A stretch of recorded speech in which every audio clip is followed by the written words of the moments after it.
मेरी बहन मेरे सामने हाथ जोड़कर बोली, भैया मुझे माँ बनना है और यह बात सिर्फ तुम्हारे और मेरे बीच में ही रहेगी।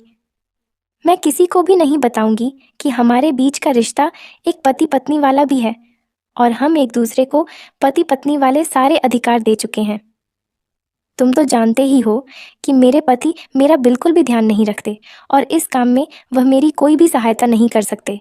अब तुम ही मेरी आखिरी उम्मीद हो। मैंने कहा, लेकिन शीतल, अगर यह बात हमारे घर वालों को पता चल गई तो वह लोग क्या सोचेंगे और समाज में हमारी कितनी बातें होंगी। लोग तरह तरह की बातें करेंगे।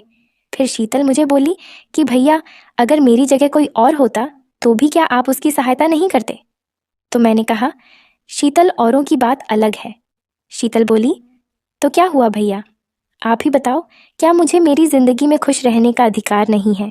मैंने शीतल को बहुत समझाया, लेकिन बहन नहीं मानी और हम दोनों ने एकदम पति पत्नी की तरह। हेलो दोस्तों, आज की इस कहानी में आप सभी का स्वागत है।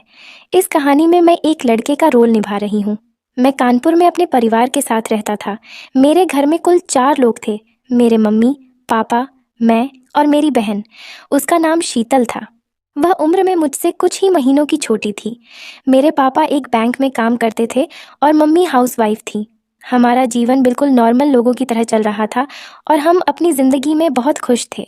मैं और शीतल पढ़ाई करते थे। मेरा बचपन से ही डॉक्टर बनने का सपना था और मेरे इस सपने को साकार करने के लिए मेरे पापा पूरी ताकत से जुटे थे। मेरी आगे की पढ़ाई के लिए मेरे पापा ने एक बड़े मेडिकल कॉलेज में मेरा दाखिला करवाया। मैं तो जी जान से अपने सपने को साकार करने में लगा था, लेकिन मेरी बहन शीतल का मन पढ़ाई में बिल्कुल भी नहीं लगता था। वह बस फालतू की चीज़ों पर ज़्यादा ध्यान देती थी। फिर एक दिन मुझे पता चला कि मेरी बहन का कॉलेज में किसी के साथ अफेयर है। फिर उस दिन से मैं उस पर नज़र रखने लगा और एक दिन मैंने उसे पार्क में देख लिया। मैंने कहा, शीतल, ये सब क्या है? तो वह बोली, भैया, ये विशाल है और हम दोनों एक दूसरे से बहुत प्यार करते हैं।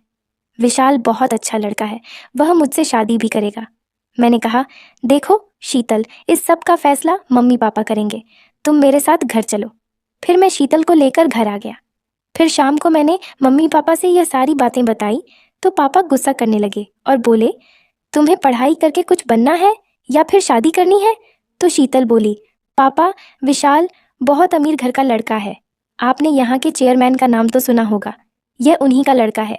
इतना सुनकर पापा बोले कि क्या ये पोरवाल जी का बेटा है? शीतल बोली, हाँ पापा। उसके बाद मम्मी पापा भी शीतल की बात मान गए और अगले दिन रिश्ते की बात करने उनके घर चले गए। फिर शीतल की शादी हो गई और वह अपने घर चली गई। धीरे धीरे 1 साल बीत गया और मैं भी अच्छे से पढ़ लिख कर एक डॉक्टर बन गया। डॉक्टर बनने होने के साथ साथ मैं एक काम और करता था जिसे जानकर आपको बड़ी हैरानी होगी। मैं एक बच्चों का डॉक्टर भी था, लेकिन यह काम मैं थोड़ा छुपा कर करता था और इस काम में मेरा एक दोस्त भी मेरा बहुत साथ देता था। वह मेरे कॉलेज का दोस्त था। हम दोनों ने कॉलेज के समय में ही यह काम करने का ठान लिया था, क्योंकि हम दोनों जब किसी माँ को बिना संतान के दुखी देखते थे तो हमें बड़ा कष्ट होता था। जिस किसी को भी बच्चों से रिलेटेड कोई भी प्रॉब्लम होती थी, हम उनकी सारी प्रॉब्लम सॉल्व करते थे। मैं आसपास के एरिया में बहुत ही ज़्यादा माना डॉक्टर बन चुका था। सब लोग मुझे जानते थे और वह मुझसे इलाज करवाने आते रहते थे। इसके बाद मैंने खुद के दम पर एक अस्पताल भी बना लिया था, जिसमें मैं लोगों से बहुत ही कम फीस लेकर उनकी सहायता करता है।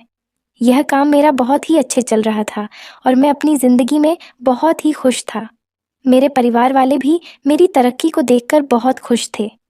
फिर एक दिन कुछ ऐसा हुआ जिसकी बात से मेरी ज़िंदगी पूरी तरह से बदल गई। फिर एक दिन मेरी बहन का फ़ोन आया। मैंने फ़ोन उठाया तो वह रोने लगी। मैंने कहा, शीतल, क्या हुआ? तुम रो क्यों रही हो? तो वह बोली, भैया, यहाँ मेरे साथ बहुत गलत हो रहा है। उसकी सारी बातें सुनकर मुझे उसके ससुराल वालों पर बड़ा गुस्सा आया। उसके बाद मैंने कहा, तुम तैयार रहो, मैं तुम्हें लेने आ रहा हूँ। उसके बाद मैं अपनी बहन को लेकर घर आ गया। वह बस रोए जा रही थी। मम्मी उसे शांत कराई और रोने की वजह पूछने लगी तो शीतल बोली कि मेरे पति मेरा बिल्कुल भी ध्यान नहीं रखते हैं, जिसकी वजह से हम अपने परिवार को आगे नहीं बढ़ा पा रहे हैं और इसलिए उसके मोहल्ले वाले उसे रोज़ ताने मारते हैं और उसके साथ दुश्मनों जैसा बर्ताव करते हैं। मम्मी बोली, अब तू वापस घर नहीं जाएगी, यहीं रहेगी मेरे पास। धीरे धीरे कुछ दिन बीत गए। फिर एक दिन दीदी को मेरे हॉस्पिटल वाले सभी कामों के बारे में पता चल गया। मैं अपने कमरे में बैठकर लैपटॉप पर काम कर रहा था। उसी समय शीतल मेरे कमरे में आई। वह मेरे पास बैठी और बोली, भाई, कल शाम को जब मैं तुम्हें टिफ़िन देने गई थी, तब मैंने देखा कि तुम और तुम्हारे दोस्त ने उस औरत की सहायता की थी जो अपने बच्चों को लेकर बहुत परेशान थी। जब वह तुम्हारे क्लिनिक से बाहर गई तो मैंने उससे पूछा तो वह कह रही थी कि उसकी शादी को 8 साल हो गया था, लेकिन उसको अपने परिवार को आगे बढ़ाने में बहुत ज़्यादा दिक्कत हो रही थी और उसके पति भी उस पर मेरी तरह बिल्कुल भी ध्यान नहीं देते थे।